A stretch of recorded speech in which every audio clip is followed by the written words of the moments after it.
প্রথম ম্যাচে ভারত যখন ইংল্যান্ডের কাছে পরাজিত হয়েছিল তখন একদল মানুষ বলেছিলেন যে ভারত এই সিরিজে হারবে।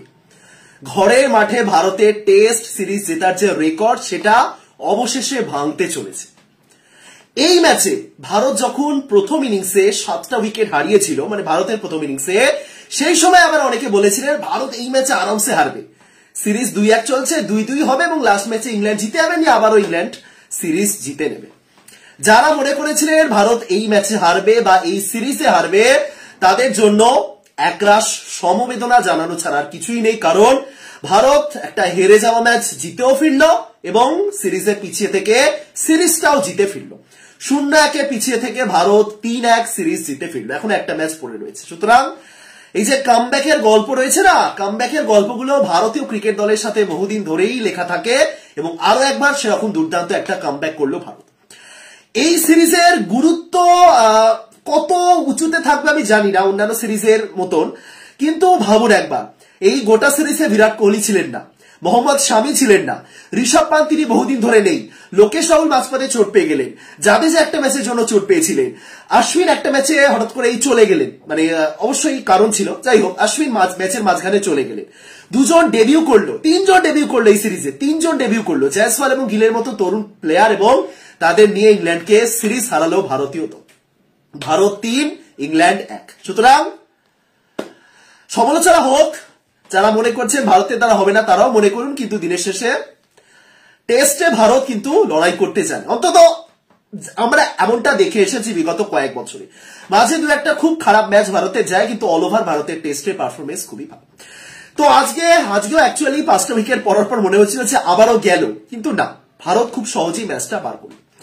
শুভমান গিল, বিগত 2 মাস ধরে শুভমান গিলকে নিয়ে এত ট্রোল হয়েছে, এত সমালোচনা হয়েছে, অনেকে বলেছেন গিলের দ্বারা হবে না। ইভেন এখনো গিল যখন ভালো প্রদর্শন করছে অনেকে বলছেন যে এরপরে যখন সেনা কান্ট্রিতে খেলতে যাবেন গিল পুরো ফ্লপ, হোম ট্র্যাক বলি, ইতিমধ্যে অনেকেও বলছে।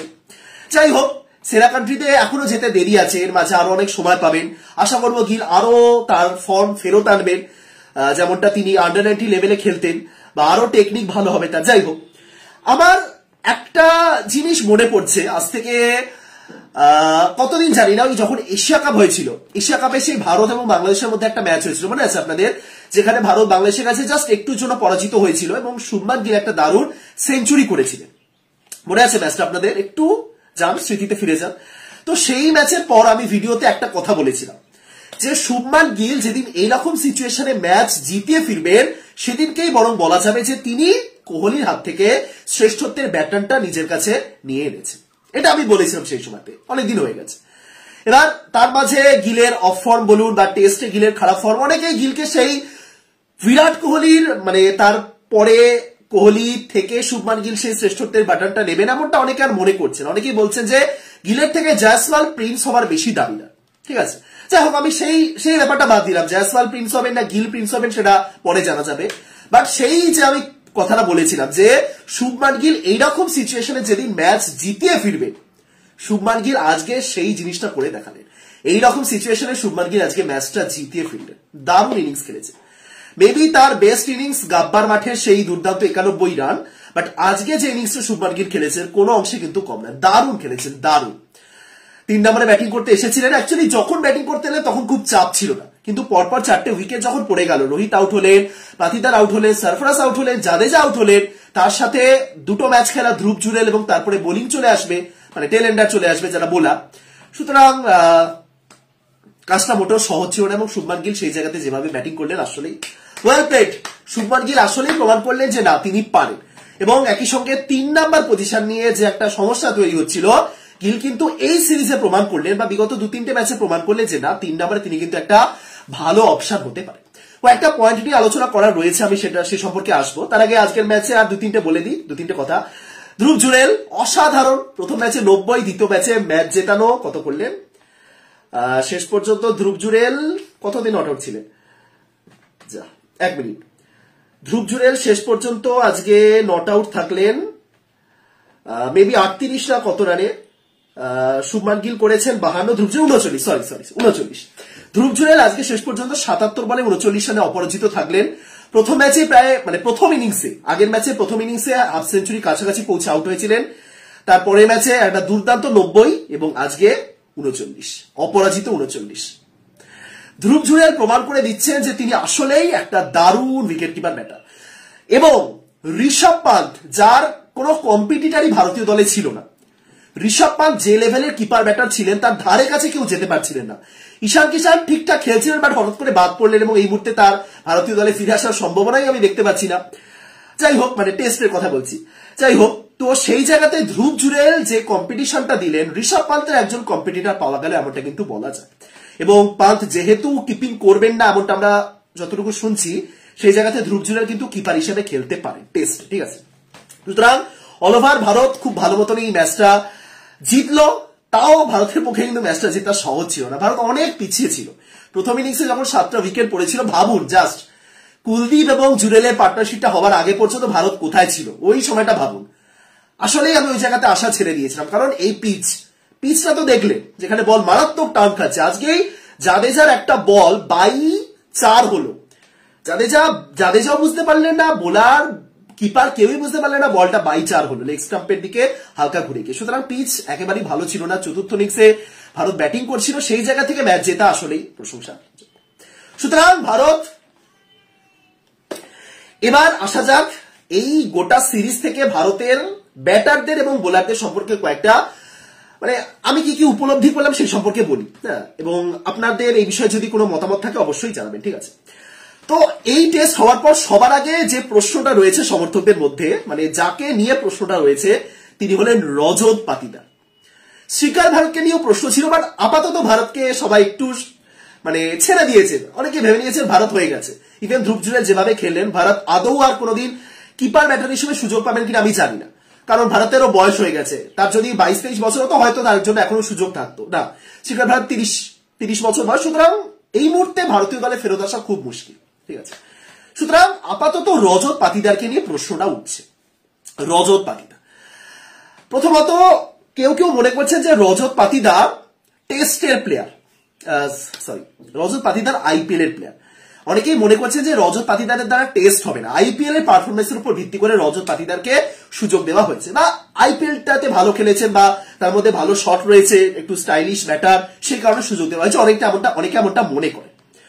দেখুন, আমি মানছি যে ভারতীয় ক্রিকেট রিলেটেড সমস্ত খবর সবার পক্ষে রাখা সম্ভব নয়, কখনোই সম্ভব নয়। এমন অনেক কিছু রয়েছে, এমন অনেক ম্যাচের পরিসংখ্যান রয়েছে যেগুলো অনেকেই জানেন না, কিন্তু না জেনে র্যান্ডম মন্তব্য করে দেওয়াটাও ভুল, তাই তো? আপনাদের বলি, কাউকে যদি প্রশ্ন করা হয় যে রজত পাতিদার এই সিরিজে কেন সুযোগ পেয়েছে, যারা খেলার খবর অতটাও রাখে না তারা ম্যাক্সিমাম এরকমই জবাব দেবেন যে আইপিএল এ ভালো খেলেছেন, ভালো পারফরমেন্স, ভালো মারতে পারেন এই হিসেবে, বা অনেকেই তারা ব্যর্থতার পর তাকে আইপিএল প্লেয়ার বলে চালিয়ে দিচ্ছে, ঠিক আছে। এবার আপনাদের বলি, আমি বারবার একটাই কথা বলেছি, ভারতীয় টেস্ট দলের সিলেকশনের যে ক্রাইটেরিয়া সেটা কিন্তু ডিরেক্ট ডোমেস্টিক থেকে টেস্ট অব্দি আসে না। ম্যাক্সিমাম প্লেয়ারের ক্ষেত্রে 90% প্লেয়ারের ক্ষেত্রে ডোমেস্টিকে ভালো প্রদর্শন করার পর তাকে ইন্ডিয়া এর হয়ে খেলতে হয়, সেখানে যদি ভালো খেলে তারপরে টেস্ট দলে সুযোগ দেওয়া হয়। রজত পাতিদার ঠিক এইভাবেই এসেছেন ভারতীয় টেস্ট দলে। যাদের মনে এই প্রশ্নটা রয়েছে রজত পাতিদার কেন ভারতীয় দলে, তাদের উদ্দেশ্যে আমি সোজা উত্তর দিচ্ছি, তিনি ইন্ডিয়া এর হয়ে ভালো প্রদর্শন করেছেন, সেই কারণেই তিনি ভারতীয় দলে সুযোগ পেয়েছেন, দ্যাটস ইট, আর কোনো কারণ নয়। ডোমেস্টিকে ভালো খেলেছেন বলেই ইন্ডিয়া এতে এসেছেন এবং ইন্ডিয়া এতে ভালো খেলেছেন বলেই তিনি এসেছেন। আপনাদের বলি, এই যে ইংল্যান্ডের সঙ্গে ভারত যে সিরিজটা খেলছে, এর আগে একটা আনঅফিসিয়াল টেস্ট হয়েছিল ইন্ডিয়া এ ভার্সেস ইংল্যান্ড লায়ন্স। ইংল্যান্ড তাদের একটা দল পাঠিয়েছিল, ইংল্যান্ড লায়ন্স নাম, সেই দলটার সঙ্গে ইন্ডিয়া এর একটা মানে তিনটে আনঅফিসিয়াল টেস্ট ম্যাচ হয়েছিল। তার আগে একটা ট্যুর ম্যাচও হয়েছিল ইন্ডিয়া এর, ঠিক আছে। সুতরাং 4টে ম্যাচ হয়েছে, তার মধ্যে 3টে আনঅফিসিয়াল টেস্ট, একটা ট্যুর ম্যাচ। এই 4টে ম্যাচে যারা ভালো প্রদর্শন করেছে তাদেরকেই কিন্তু সুযোগ দিয়েছে এই টেস্ট সিরিজে। দেখুন, ভারতীয় নির্বাচকরা অনেক ভুলভাল সিদ্ধান্ত নেয়, আমি মানছি, কিন্তু এই টেস্ট দলে সুযোগ দেওয়ার পিছনে একটা কিন্তু মানে কেন দেওয়া হচ্ছে তার কিন্তু একটা প্রপার রিজন আমি দিতে পারি আপনাদের বলি। এই ইংল্যান্ড লায়ন্সের সঙ্গে যে 3টে আনঅফিসিয়াল টেস্ট ম্যাচ খেলেছিল ভারত এ, সেখানে রজত পাতিদার সেঞ্চুরি করেছেন, সেই কারণে তাকে সুযোগ দেওয়া হয়েছে। সেখানে দেবদত্ত পাডিক্কল সেঞ্চুরি করেছে, যে কারণে এই মুহূর্তে দেবদত্ত পাডিক্কল ভারতের স্কোয়াডে রয়েছে। সেখানে সরফরাজ খান সেঞ্চুরি করেছিলেন 161, যে কারণে তাকে এই সিরিজে সুযোগ দেওয়া হয়েছে। শ্রীকার ভারত সেঞ্চুরি করেছিলেন, যে কারণে শ্রীকার ভারত এই সিরিজে এতগুলো ম্যাচ খেললেন। এই সিরিজে রয়েছে বা ভারতে এমনিতে রয়েছে। সুতরাং এই শ্রীকার ভারাত, দেবদত্ত পাডিক্কার, রজত পাতিদার বা সরফরাজ খান এরা কিন্তু এই আনঅফিসিয়াল টেস্টে সেঞ্চুরি করেছেন। আরো একজন করেছেন সাই সুদর্শন, এরা সেঞ্চুরি করেছেন, সেই কারণেই এদেরকে ভারতীয় দলের হয়ে বিবেচনা আনা হয়েছে। এরা ডোমেস্টিকে ভালো খেলেছেন, তারপরে ইন্ডিয়া এতে এসেছেন, ইন্ডিয়া এতেও ভালো খেলেছেন বলেই তারা এই ভারতীয় দলে রয়েছে। সুতরাং টেস্টে নির্বাচনের ক্ষেত্রে কিন্তু কোনোদিনও এই আইপিএল দেখা হয় না, এইটুকুনি কিন্তু আমি বলতে পারি, এইটুকুনি আমি হলফ করে বলতে পারি। টি-20তে নির্বাচনের ক্ষেত্রে মুকেশ কুমারকে কেন প্রায়োরিটি দেওয়া হয় সে নিয়ে আমার এখনো প্রশ্ন রয়েছে, কিন্তু স্টিল আমি বলবো টেস্টে সিলেকশনের ক্ষেত্রে কিন্তু ঠিকঠাকই হয়, এইটুকুনি আমার ধারণা। রিঙ্কু সিংকেও সুযোগ দেওয়া হয়েছিল, আমরা জানেন কি এই আনঅফিসিয়াল টেস্টে রিঙ্কু সিংও সুযোগ পেয়েছিলেন। দুটো ম্যাচে তিনি ডাক 0 রানে আউট হয়েছিলেন, 3টে ইনিংস খেলেছেন যার মধ্যে 2টো ইনিংসে 0 রানে আউট হয়েছিলেন, এবং সেই কারণে তিনি হয়তো সুযোগ পাননি, নয়তো রিঙ্কুকেও হয়তো আমরা এই টেস্টে দেখতে পারতাম। আকাশদীপ যিনি ডেবিউ করলেন, এই ম্যাচে যিনি ডেবিউ করলেন, সে আকাশদীপ ওই আনঅফিসিয়াল টেস্টে 2 ম্যাচে 11টা উইকেট তুলেছে, সেই কারণেই আকাশদীপকে নেওয়া হয়েছে। এমন না যে আউট অফ নোভেয়ার আকাশদীপ চলে এলেন, না, ভারতের কাছে শার্দুল ঠাকুর বা অনেকগুলো অপশন ছিল, আকাশদীপ ভালো খেলেছেন বলেই আকাশদীপ এসেছেন, ঠিক আছে। সুতরাং একটা কারণ রয়েছে, এদেরকে সুযোগ দেওয়ার একটা কারণ রয়েছে, সেই কারণে রজত পাতিদার এই মুহূর্তে ভারতীয় দলের সুযোগ পেয়েছেন এবং খেলবেন। তবে এটুকুনি আমি বলবো, সবাই একমত হবেন আমার সাথে, যে চান্সটা পেয়েছেন রজত পাতিদার সেটা একেবারে হেলায় হারিয়েছেন। মানে একটা অসাধারণ সুযোগ চলে এসেছিল, একটা 30 বছর বয়সী একটা প্লেয়ার টেস্টে ডেবিউ করছেন, এটা কিন্তু সচরাচর দেখা যায় না। ভারতীয় দলে একজন 30 বছর বয়সী প্লেয়ার ডেবিউ করছেন টেস্টে, দেখা যায়ই না। সেই সুযোগটা রজত পাতিদার এত হেলায় হারালেন, কিছু বলার নেই। আজকে আউট হওয়ার পর রজত পাতিদার একটা, তার মুখে একটু হাসি দেখতে পেয়েছি আমি, আপনারা খেয়াল করেছেন কিনা জানি না, মানে আউট হওয়ার পর রজত পাতিদার একটু হাসলেন, ওই হাসিতে এটাই লুকিয়ে রয়েছে যে আমি পারলাম না। থাকে না, প্লেয়াররাও কিন্তু বলে মনে মনে যে আমি পারলাম না, সুযোগ কাজে লাগাতে পারলাম না। রজত পাতিদার নিজের মনে এটাই বলেছেন যে পারলাম না। যে সুযোগটা রজত পাতিদার পেয়েছেন সেটা এর চেয়ে ভালো সুযোগ পাওয়া সম্ভব ছিল না রজত পাতিদারের জন্য। কোহলি নেই, রাহুল নেই, পূজার এবং রাহানের 3 নাম্বার এবং 5 নাম্বার প্লেস এখনো নতুন করে রিবিল্ড হচ্ছে, ঋষভ পান্ত নেই, সুতরাং এর চেয়ে বেটার চান্স রজত পাতিদার আর পাবেন না। 30 বছর বয়স হয়ে গেছে, শ্রীকার ভারতের মতনই তার, এমন নয় যে 22-23 বছর বয়স, আজ থেকে 10 বছর পর আবার একটা সুযোগ আসতে পারে। মেবি রজত পাতিদার এবং শ্রীকার ভারত মেবি তাদের টেস্ট কেরিয়ার হয়তো আর এগোবে না, এরপরে হয়তো 2-1টা সিরিজের সুযোগ পেতে পারেন, আবারও হয়তো ইন্ডিয়া এর হয়ে ভালো খেলে আবারও পেতে পারেন, বাট এই সুযোগগুলো একেবারে নষ্ট করলেন যাকে বলে। ধ্রুব জুরেলও তো সুযোগ পেয়েছেন, ধ্রুব জুরেলও জানে যে জায়গাতে তিনি খেলছেন সেটা যদি তিনি ভালো প্রদর্শন করেনও তাও তার জায়গাটা কনফার্ম নন, কারণ ঋষভ পান্ত আসবেন। ঋদ্ধিমান সাহা যখন বাদ গেছিলেন তারপর থেকে ঋষভ পান্ত একেবারে মানে ভারতীয় দলে পুরোপুরি কিপার, তার জায়গায় দ্বিতীয় কোনো নামও ভাবা হয়নি। সুতরাং জুরেল জানতে যে এই 2টো ম্যাচ 3টে ম্যাচ যদি ভালো খেলেন তাও চিন্তা ভাবনা থাকবে যে পাবেন কি পাবেন না, কিন্তু সেখানে জুরেল প্রমাণ করেছে। রজত পাতিদার একজন সিনিয়র ক্রিকেটার হিসেবে সেখানে ব্যর্থ, অথচ তিনি কিন্তু ইন্ডিয়া এর হয়ে জাস্ট সেঞ্চুরি করে এসেছেন, কয়েকদিন আগেই সেঞ্চুরি করে এসেছেন ইংল্যান্ড ল্যান্ডসের হয়ে। কি বলবো, রজত পাতিদার ভালো প্লেয়ার, তিনি নিজেও জানেন কতটা ভালো খেলা যায়, কিছু করার নেই, হেলা হারা। দ্বিতীয় নাম সরফরাজ খান। ভারতীয় সমর্থকরা না একটু বেশি আবেগী, খুব আবেগী ভারতীয় সমর্থকরা। আমি বলছি বিগত 3-4 দিনে আমি এমন কিছু বড় বড় ফেসবুক পেজে এমন কিছু পোস্ট দেখলাম যেগুলো দেখে আমি জাস্ট অবাক, এবং সেখানে কমেন্ট বক্সে কমেন্টগুলো দেখেও অবাক। সরফরাজ খান প্রথম 2টো ইনিংসে ভালো খেলার পর এই ম্যাচের আগের ইনিংসে, এই ম্যাচে তো গোল্ডেন ডাকে আউট হয়েছেন, এই ইনিংসে প্রথম ইনিংসে যখন কম রানে আউট হলেন তখন কমেন্ট বক্সে সবাই একেবারে আশা ছেড়ে দিয়েছেন সরফরাজের উপর। অনেকেই বলতে শুরু করে দিচ্ছেন আমি জানতাম এ লং টার্মের প্লেয়ার নন। আরে ভাই, আগের ইনিংসে যে এত ভালো খেলেছে, 2টো ইনিংসে ডেবিউ ম্যাচে, তাকে একটা ইনিংসে খারাপ প্রদর্শনের জন্য তার উপর আশা ছেড়ে দিলেন সবাই। মানে কি বলবো, একটা ইনিংসে খারাপ খেললেই সবাই একেবারে, আর একটা ইনিংসে ভালো খেলেই সবাই একেবারে আকাশে তুলে দেয়, এরকম কিছু বলার নেই। সরফরাজ খান মানছি আমি এই ম্যাচে গোল্ডেন ডাকে আউট হয়েছেন বা এই গোটা ম্যাচে ভালো প্রদর্শন করতে পারেনি, কিন্তু এমন নয় যে এক ম্যাচে খারাপ খেলেছেন বলেই সরফরাজ খান খুব খারাপ প্লেয়ার। গোটার রঞ্জিতে যেভাবে খেলে এসেছেন, ডোমেস্টিকে যা পারফরমেন্স, ইন্ডিয়া এর হয়ে সেঞ্চুরি করে এসেছে, প্রথম ম্যাচে অসাধারণ খেলেছে। এত তাড়াতাড়ি যদি হাল ছেড়ে দেয় সমর্থকরা তাহলে কিছু বলার নেই, মানে কি বলবো। আবেগীর আরো একটা নমুনা দিচ্ছি, আকাশদীপ যখন প্রথম সেশনে 3টে উইকেট তুললেন, জাস্ট ওই একটা সেশন হয়ে যাওয়ার পর আমি এরকম পোস্ট দেখেছি যে 3 জনের ছবি দেওয়া হয়েছে উপরে, আবেশ খান, প্রসিদ্ধ কৃষ্ণা আর মুকেশ কুমার, হ্যাঁ, নিয়ে নিচে আকাশদীপের ছবি দেওয়া হয়েছে। উপরে কি একটা লেখা হয়েছিল, নিয়ে নিচে বলা হয়েছে আমরা হিরে পেয়েছি। হ্যাঁ, আমরা কয়লা খুঁজতে গিয়ে হিরে পেয়েছি। কয়লার জায়গায় মুকেশ, আবেশ এবং তার সাথে প্রসিদ্ধ কৃষ্ণা, নিচে হীরের জায়গা আকাশদীপ। একটা সেশন দেখে লোকে আকাশদীপকে হিরে বানিয়ে দিয়েছে। মানে কতটা আবেগী হলে মানুষ এরকম কাজ করতে পারে আপনারা বলুন। একটা সেশন দেখে হিরে বানিয়ে দেওয়া হয়েছে এই আকাশদীপ। কিছু বলার নেই। আকাশদীপ অবশ্যই ভালো প্লেয়ার, কিন্তু এত আবেগী হলে চলবে না। পরে যদি একটা সেশনে খারাপ বোলিং করেন তখনই তাকে ওই মুকেশের মতো মুকেশ মেঘরা নাম দিয়ে দেওয়া হবে। সুতরাং সরফরাজ খানের উপর আশা রাখুন। আমি জানি না নেক্সট টাইম কতগুলো সুযোগ আসবে। এরপরে টেস্টের কথা যদি বলি তাহলে বাংলাদেশ সিরিজ এবং নিউজিল্যান্ড সিরিজ দুটোই ঘরের মাঠে আছে, এটা একটা ভালো ব্যাপার। দেখা যাক, বাট এমন নয় যে খুব তাড়াতাড়ি সরফরাজকে বাদ দিয়ে দেওয়া হবে। প্রথম ম্যাচে খুবই ভালো খেলেছেন তিনি। সরফরাজ খান নিয়ে আরো একটা কথা বলার আছে। তাকে যখন সুযোগ দেওয়া হচ্ছিল না, অনেকে ফিটনেসের ইস্যু দেখাচ্ছিলেন। আমারও মনে হয়েছিল যে একটা ফিটনেসের ইস্যু রয়েছে, যে কারণে হয়তো তাকে বিবেচনা করা হচ্ছে না। এই ম্যাচে সরফরাজ খানের ক্যাচটা দেখেছেন, যেটা ডাইভ দিয়ে তিনি ধরেছেন। ক্যাচটা ধরার পর তিনি দর্শকদের উদ্দেশ্যে একটা দেখলে তো এরকম একটা করেছেন। স্বাভাবিক, করাই উচিত। ফিটনেস ক্যাচ ধরার জন্য যে সবসময় 6 প্যাক দরকার সেটা একেবারেই নয়, সেটা সরফরাজ প্রমাণ করে দিয়েছে। সুতরাং অপেক্ষা করুন, সময় দিন। সরফরাজ খান যদি আরো সুযোগ পান অবশ্যই কাজে লাগাবে। এবার শুভমান গিল। এই সিরিজ শুরু হওয়ার আগে বা সাউথ আফ্রিকা সিরিজে অনেক প্রশ্ন উঠেছিল, গিল কি 3 নম্বরের জন্য বেটার। আমি বারবার একটা কথা বলে এসেছিলাম যে গিল পূজারা হওয়ার চেষ্টা করছে। আপনারা যারা ভিডিও দেখেছেন জানেন, আমি বারবার একটাই কথা বলেছি, গিল পূজারা হতে চাইছে। ম্যানেজমেন্ট হয়তো গিলকে একটা ক্লিয়ার ইনস্ট্রাকশন দিয়েছে, 3 নম্বরে আমার ওরকম টাইপেরই ব্যাটিং চাই।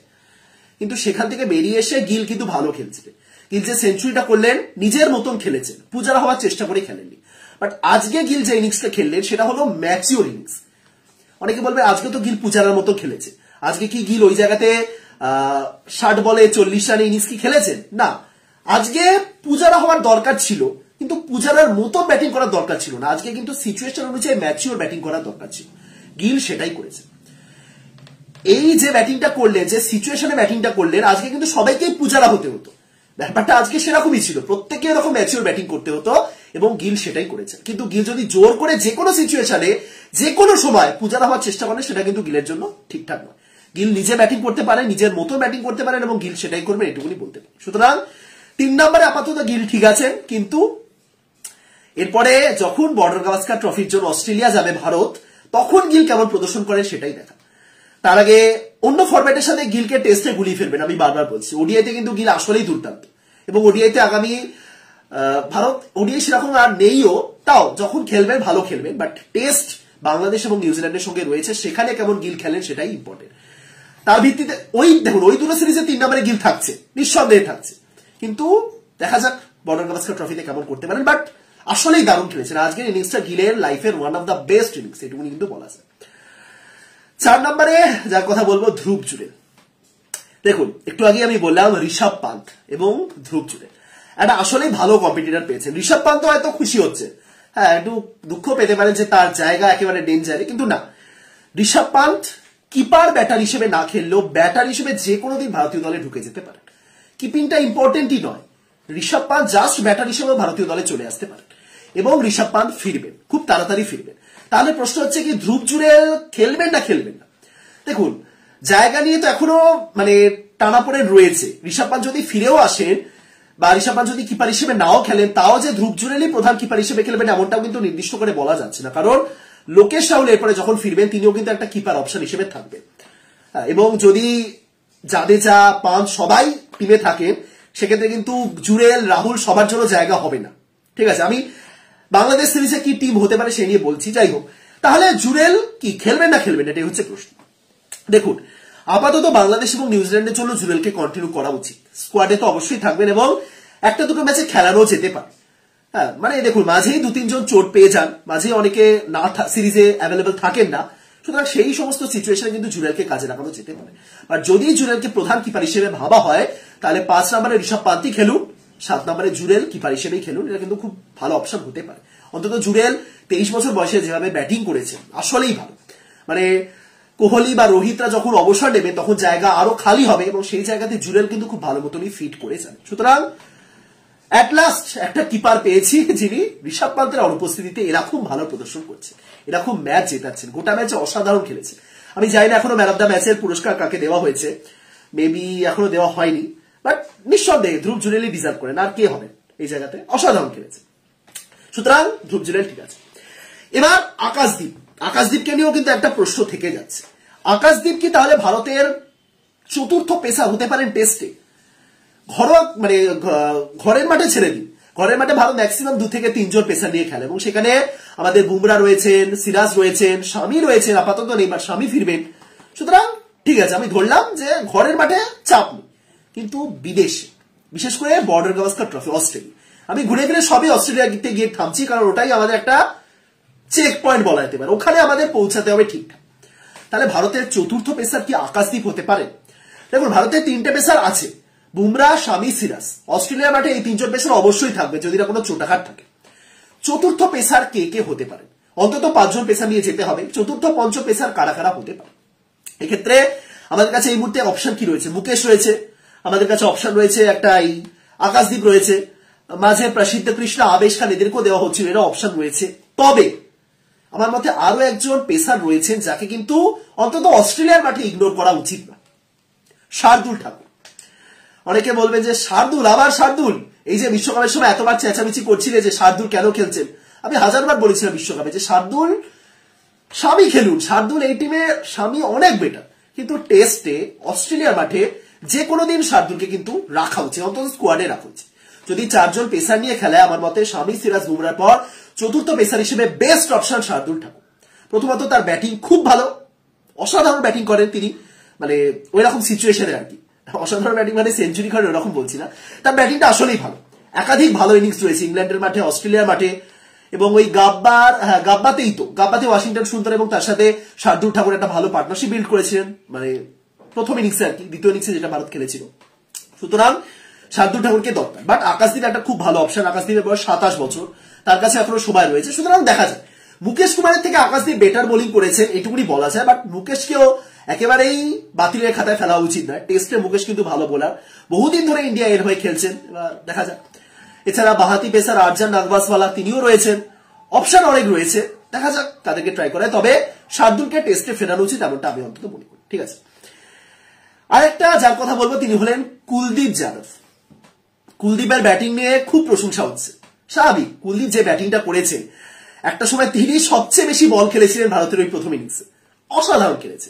কুলদীপ যাদবের ডিফেন্স, অসাধারণ ডিফেন্স করছে, মানে একদম পুরো ব্যাটে বলে মিডিলে এসে বল লাগছে, যেভাবে ডিফেন্স করছেন। এবং কমেন্টেটর পর্যন্ত বলছিলেন ডিফেন্স তো করছেন ঠিক আছে, তারপরে ফলো থ্রু, ব্যাটটা ঠিক কোথায় যাচ্ছে সেটাও কিন্তু একদম প্রপার ডিফেন্সের টেকনিক। সুতরাং কুলদীপ ব্যাটিংটা ভালো করেছে। এমন না যে কুলদীপ হঠাৎ করে ব্যাটিং করলেন, না, ফার্স্ট ক্লাস ক্রিকেটে তার সেঞ্চুরিও রয়েছে, ডোমেস্টিকে তার সেঞ্চুরি রয়েছে, তিনি ব্যাটিংটা করতে পারে। কিন্তু জাতীয় দলের হয়ে বা ইন্টারন্যাশনালে ব্যাটিং করা অতটাও সহজ নয়। কিন্তু এখানে আপনাদের কয়েকটা ব্যাপার একটু বলি, দেখি আপনারা এগ্রি করেন কিনা। বিগত 10 বছর ধরে আমি যদি ভারতের টেস্ট বোলিং এর কথা বলি, টেস্টে স্পিনারদের বোলিং এর কথা বলি, একটু ভাবুন যে এমন কতজন রয়েছেন যারা শুধুমাত্র বোলিং এর জন্যই ভারতীয় দলে সুযোগ পেয়েছেন টেস্টে, এক্সেপ্ট কুলদীপ। বলুন, অশ্বিন শুধুমাত্র বোলিং না, তিনি কিন্তু ব্যাটিংটা করতে পারেন, তার 5-5টা সেঞ্চুরি রয়েছে টেস্টে। রবীন্দ্র জাদেজা প্রপার অলরাউন্ডার, অক্ষয় প্যাটেল প্রপার অলরাউন্ডার, ওয়াশিংটন সুন্দর প্রপার অলরাউন্ডার। সুতরাং এই জিনিসটা আমি দেখেছি ভারতীয় দলে টেস্টে যতজনই স্পিনার সুযোগ পেয়েছেন তারা ম্যাক্সিমাম কিন্তু অলরাউন্ডার, টেস্টে ম্যাক্সিমামই কিন্তু অলরাউন্ডার। সেই দিকে কুলদীপ যাদবের ক্ষেত্রে কিন্তু তিনি একমাত্র প্লেয়ার যিনি শুধুমাত্র বোলার হিসেবে সুযোগ পাচ্ছে। অর্থাৎ এটা তো একটু তো ভাবতেই হবে যে ভারতীয় ম্যানেজমেন্ট টেস্টে জাস্ট স্পিনার হিসেবে কাউকে সুযোগ দিতে চায় না, এমন একজনকে সুযোগ দিতে চায় যিনি টেলেন্ডার হিসেবে ব্যাটিংটা করবেন, অলরাউন্ডার হলে তো খুবই ভালো। সেই জায়গাতে দাঁড়িয়ে কুলদীপ আজকে যে ব্যাটিংটা করেছে, মানে এই ইনিংসে, সেটা কিন্তু গুরুত্ব রয়েছে, মানে ওই সেকেন্ড ইনিংসে আর কি। তিনি যদি বোলিং এর পাশাপাশি ব্যাটিংটা তো এরকম করে দেন, এরকম যদি কিছু কন্ট্রিবিউশন করেন, তাহলে কিন্তু আসলেই ভালো। ম্যানেজমেন্ট যে জিনিসটা এতদিন ধরে চেয়েছে সেটা কিন্তু কুলদীপের থেকেও পাওয়া যাবে। তাকে প্রত্যেক ম্যাচে হাফ সেঞ্চুরি করার দরকার নেই, একটা ভালো পার্টনারশিপ বিল্ড করুন, যিনি প্রধান ব্যাটিং আছেন তাকে সাহায্য করুন, তাহলেই হবে। সুতরাং কুলদীপ যদি এভাবেই ব্যাটিং করতে পারে, যদি 50টা করে বল প্রত্যেক ইনিংসে খেলার ক্ষমতা রাখেন, তাহলে কিন্তু কুলদীপ বড় ভরসা হতে পারেন ভারতীয় দলের হয়ে। রবিচন্দ্রন অশ্বিন ম্যাক্সিমাম আর 2 থেকে 3 বছর আমি যদি ধরি, জাদেজা ওই 2, 3, 4, তারপরে কিন্তু অক্ষয় প্যাটেল একজন থাকবেন, সুন্দর একজন থাকবেন, কিন্তু কুলদীপের মতন একজন কিন্তু এখনো রয়েছে, তাকে কিন্তু ব্যাটিংটাও ভালো করতে হবে। মানে বলা হয় না যে কোনো ব্যাটার যদি মাঝে 2-3 ওভার পার্ট টাইম বোলিং করার ক্ষমতা রাখেন তাহলে তিনি টিমে একদম পার্মানেন্ট হয়ে যাবে। এক্ষেত্রে কিন্তু স্পিনারদের ক্ষেত্রেও তাই। কুলদীপ যদি ব্যাটিংটা একটু ঠিকঠাক করে না, তিনি কিন্তু এই ভারতীয় দলে পার্মানেন্ট একটা জায়গা পেয়ে যেতে পারে। কারণ অনিল কুম্বলের পর এমন হাতে গোনা স্পিনার রয়েছেন যারা টেস্টে কিন্তু জাস্ট স্পিনার হিসেবে সুযোগ পেয়েছেন। আমার অন্তত মনে পড়ছে না। অমিত মিশ্র তিনি ছিলেন, কয়েকটা ম্যাচ খেলেছেন। পীযুষ চাওলা কয়েকটা ম্যাচ। আর তো স্পিনার তো সেরকম নেই। অশ্বিন জাদেজা এত বছর ধরে খেলে যাচ্ছেন এবং তারা কিন্তু ব্যাটিংটা করতে পারে। কুলদীপও যদি ভালো ব্যাটিং করে তাহলে কিন্তু তিনি ভারতীয় দলে নিয়মিত হতে পারবেন। তো এই কয়েকটা পয়েন্ট উল্লেখ করা ছিল। এবার দেখা যাক, এখন একটা ম্যাচ রয়েছে, এই ম্যাচে অনেক কিছু নির্ভর করবে। তবে আমি যদি একটু দূরের কথা ভাবি, যদি বাংলাদেশ এবং নিউজিল্যান্ড সিরিজে যখন কোহলি ফিরবেন, রাহুল ফিরবেন, সেই সময় যদি একটা টিম ভাবি কি রকম টিম হতে পারে, তাহলে একটু বলি, দেখি আপনারা কজন এগ্রি করেন। ওপেনিং এ রোহিত জয়সওয়াল কনফার্ম। এই সিরিজের জন্য ওপেনিং এ রোহিত এবং জয়সওয়াল কনফার্ম, তাই তো? মানে এই সিরিজ মানে এই সাইকেলের জন্য অস্ট্রেলিয়া সিরিজ পর্যন্ত চলবে। 3 নম্বরে আপাতত আমি গিলকে ধরে রাখলাম, অন্তত দুটো হোম সিরিজে, বাংলাদেশ এবং নিউজিল্যান্ডের সঙ্গে হোম সিরিজে তিনি থাকছেন। সাউথ আফ্রিকাতে যেহেতু সেরকম ভালো প্রদর্শন করতে পারেননি, অস্ট্রেলিয়াতে কেমন খেলবে সে নিয়ে প্রশ্ন থাকছে, কিন্তু মেবি অস্ট্রেলিয়া অব্দি তিনি থাকবেন। 4 নম্বরে কোহলি যদি ফেরেন, কোহলি 4 নম্বরে, আর কোনো মানে অন্য কোনো নাম ভাবারও দরকার নেই। 5 নম্বরে দেখুন আজিঙ্ক্য রাহানে, সত্যি কথা বলতে তার জায়গা পুরোপুরি হারিয়েছে। পূজারা এখনো টিকে রয়েছে, চেতেশ্বর পূজারা এখনো নিচের জায়গাটা মানে ফিরতে পারেন এমন একটা সম্ভাবনা বানিয়ে রেখেছে, কিন্তু পুরোপুরি হারিয়েছে আজিঙ্ক্য রাহানে। ডোমেস্টিকে খুব খারাপ প্রদর্শন, অপরদিকে পূজারা ডোমেস্টিকে দারুণ খেলেছে, ঠিক আছে। সুতরাং 5 নম্বরে নতুন একজন আসবে। এবার সেক্ষেত্রে 5 নম্বরে 3-4টে নাম রয়েছে। দেখুন শ্রেয়াস আয়ার এখনই যে পুরোপুরি বাদ গেছেন এমনটা আমি মনে করি না। শ্রীকান্ত ভারত বা রজত পাতিদার মেবি আর সুযোগ পাবেন, আবার শ্রেয়াস আয়ার পুরোপুরি বাদ যাননি, মাথায় রাখবেন, ঠিক আছে। এখনো কিন্তু শ্রেয়াস আয়ার রয়েছে দাবিদার। সুতরাং শ্রেয়াস আয়ার একটা নাম 5 নম্বরে। 5 নম্বরে সরফরাজ খান একটা নাম হতে পারেন। সরফরাজ খান দেখুন কি বলবো, সরফরাজ খান মানে ভালো খেলেছেন, কিন্তু এমন একটা জায়গাতে ভারত দাঁড়িয়ে আছে না যে চাইলেও সরফরাজ খানকে আগামী 2-3টে সিরিজে টানা খেলানো মুশকিল, একটু হলেও মুশকিল, ঠিক আছে। সুতরাং সরফরাজ অপশনে রয়েছেন, তার সাথে শ্রেয়াস আয়ারও রয়েছেন। ঋষভ পান্ত ততদিনে ফিরে আসবেন। সুতরাং 5 নম্বরে এই 3টে নাম রয়েছে, সরফরাজ, শ্রেয়াস এবং ঋষভ পান্ত। এই 3 জনের মধ্যে যে কোনো একজনকে 5 নম্বরে খেলানো যেতে পারে। 6 নম্বরে আমি কিপারের কথা বলছি। পান্ত মেবি কিপার হিসেবে খেলবেন না, তিনি মেবি প্রধান ব্যাটার হিসেবে খেলবেন, নর্মাল ব্যাটার।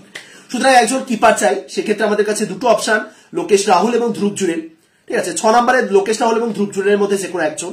7 নম্বরে আমি জাদেজাকেই ধরলাম, 8 নম্বরে অশ্বিন, 9 নম্বরে অক্ষর প্যাটেল বা কুলদীপের মধ্যে একজন, 10-11তে 2 জন পেসার। সুতরাং এরকম একটা টিম আমরা দেখতে পাই হোম সিরিজগুলোতে। এবার যদি অ্যাওয়ে সিরিজের কথা বলি, যেখানে 4 জন পেসার চাই, সেক্ষেত্রে অশ্বিন এবং কুলদীপ বা অক্ষর যিনি খেলুন বাদ পড়বেন। জাদেজাই প্রধান স্পিনার হিসেবে খেলবেন এবং 4 জন পেসার শামি, সিরাজ, বুমরা এবং তার সাথে maybe Shardul Thakur better option. Batting এর গভীরতা বাড়বে, 8 নম্বর অব্দি ব্যাটিং থাকবে সেক্ষেত্রে, অথবা আকাশদীপও রয়েছেন। সুতরাং আগামী 2-3টে সিরিজে এরকম টিম আমরা দেখতে পারি, দেখা যাক।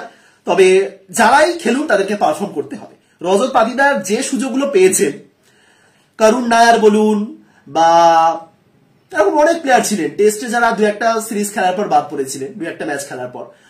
পৃথ্বী শ এরকম একটা সুযোগ হারিয়েছিলেন, করুণ নায়ার সেরকম সুযোগ পাননি, 2-3টে ম্যাচে খারাপ খেলেছিলেন, তারপরে বাদ পড়েছিলেন। সুতরাং কিছু বলার নেই। এবার পাতিদার সিনিয়র প্লেয়ার, তিনিও জানেন। দেবদাত পাডিক্কাল তিনিও সেঞ্চুরি করে রয়েছেন, ঋতুরাজ গায়কোয়াড়ের মতো প্লেয়ার রয়েছে। সুতরাং জায়গা হারিয়েছে পাতিদার, এইটুকুনি বলতে পারি। বাট ভালো প্লেয়ার, প্লেয়ারের ক্রেডিবিলিটি নিয়ে প্রশ্ন তোলার কোনো জায়গা নেই, কিন্তু সুযোগটা হারালেন, আর কিছুই না। এবার দেখা যাক তাহলে। ভারত একটা ভালো সিরিজ জিতলো, 0-1 পিছিয়ে পড়ে 3-1। অনেকেই বলেন যে ভারত শুধু এই ম্যাচগুলো জিততে পারবে, ভারতে বড় মঞ্চে গিয়ে পারবে না। এবার একটা ফ্রাস্ট্রেশন তো থাকে, রাইট? এত বছর ধরে ফাইনালে পরাজয়, একটা ফ্রাস্ট্রেশন থাকে যে এরকম ভারত কামব্যাক করছে, তাহলে ফাইনালগুলো থেকে কি হচ্ছে। এটাও মাথায় রাখতে হবে যে এই সিরিজগুলো কিন্তু ইম্পর্টেন্ট। এই যে ম্যাচগুলো টি20 বা ওডিআই সিরিজে নিয়ম রক্ষার ম্যাচের গুরুত্ব সেরকম নেই, সত্যি কথা। ধরুন এটা একটা টি20 সিরিজ হতো বা ওডিআই সিরিজ হতো, যেখানে ভারত সিরিজ জিতে গেছে, তাহলে পঞ্চম ম্যাচে গিয়ে ভারত জিতলো কি হারলো কি এসে যায়, সিরিজ ভারতের নামেই, ভারতই ট্রফি পাচ্ছে, রাইট? কিন্তু টেস্টের গুরুত্ব ভাবো। লাস্ট ম্যাচ, যে ম্যাচে জিতলে ভারত 12টা পয়েন্ট পাবে, যেটা ভারতকে ডাব্লিউটিসি ফাইনাল অব্দি এগিয়ে নিয়ে যেতে সাহায্য করবে। যদি ভারত হেরে যায় 0 পয়েন্ট, যদি ভারত ড্র করে মাত্র 4 পয়েন্ট। সুতরাং এই টেস্ট ম্যাচগুলোর গুরুত্ব প্রচুর। প্রত্যেকটা টেস্ট ম্যাচে। টেস্টে বর্তমানে নিয়ম রক্ষা বলে কিছু হয় না, কারণ 9টা দলের মধ্যে থেকে শেষ পর্যন্ত 2টো দলই ফাইনালে পৌঁছাবে এবং যার জন্য পয়েন্ট চাই। প্রথম ম্যাচে হেরে যাওয়ার পর আমি বারবার একটাই কথা বলেছিলাম যে বাকি সিরিজ থেকে পুরো 48টা পয়েন্ট ভারতকে তুলতে হবে, একটা পয়েন্টও নষ্ট করা যাবে না। সে ড্র করে হোক বা হেরে গিয়ে হোক বা পেনাল্টিতে পয়েন্ট কাটা যাক, কোনোভাবেই পয়েন্ট নষ্ট করা চলবে না। ভারতকে পুরো 48টা পয়েন্ট তুলতে হবে। 36টা পয়েন্ট ভারত তুলেছে লাস্ট ম্যাচ, সেখানেও ভারতকে জিততে হবে, তবেই কিন্তু। সুতরাং দেখা যাক। আপাতত পয়েন্ট টেবিলে ভারত 2 নম্বরেই রয়েছে, 1 নম্বরে নিউজিল্যান্ড, যদিও তারা বেশি ম্যাচ খেলেনি। কিন্তু দেখা যাক, WTC ফাইনাল পরের ব্যাপার, তার আগে বর্ডার গাভাস্কার ট্রফি রয়েছে। বাট ঠিক আছে, টেস্টে ঠিক আছে। সুতরাং এই মুহূর্তে দাঁড়িয়েও অনেকে যদি মনে করেন যে ভারত সিরিজ জিতে গেছে, ভারত লাস্ট ম্যাচে এক্সপেরিমেন্ট করবে না, প্রত্যেকটা পয়েন্ট দরকার এবং এটা এক্সপেরিমেন্টের জায়গা না, এখান থেকে পয়েন্ট দরকার, পুরো পয়েন্ট দরকার, যার জন্য ম্যাচ জিততে হবে। That's it. তো ভারত শেষ পর্যন্ত ম্যাচটা জিতলো, জেতারই কথা ছিল, রাইট? মানে কামব্যাক তো ভারত করতেই জানে, কিন্তু যেখান থেকে ভারত ম্যাচটা জিতলো তার জন্য ধ্রুব জুরেল বা আজকে রোহিত শর্মা, শুভমান গিল তাদের প্রশংসা করতেই হয়। তবে ধ্রুব জুরেল, হোয়াট আ প্লেয়ার! কালকে ধ্রুব জুরেল হাফ সেঞ্চুরি করার পর স্যালুট জানিয়েছিলেন। গোটা ম্যাচ জুড়ে ধ্রুব জুরেল যেরকম খেলেছেন, ধ্রুব জুরেলের জন্য একটা স্যালুট। দারুণ খেলেছে, দারুণ খেলেছে। ভিডিওটা শেষ করছি, ভালো থাকুন, দেখা হচ্ছে পরের ভিডিওতে। তো সবাইকে টাটা, গুড নাইট তো হয়নি।